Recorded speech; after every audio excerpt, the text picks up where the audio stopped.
Hello everyone, welcome back to another video. Today I will show you how to check seen videos on TikTok. So for this, the first step is to open the TikTok app on this Android device. You can also open in iOS. This solution makes for both. So when it's completely open, you will have to move in the profile icon is the right below. You will see the profile icon, just tap it and just tap to the three lines of settings on the top right corner.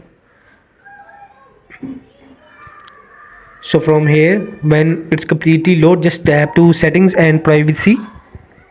So from here you will just find to activity center.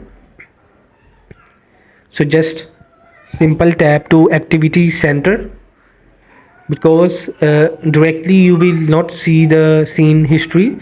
So just tap to the activity center. So in this, when it's load, you will see the watch history, and just tap to watch history, and this is your all yesterday and previous all videos seen TikTok. So hope this video help you. Please don't forget to like and subscribe and get notified for more videos.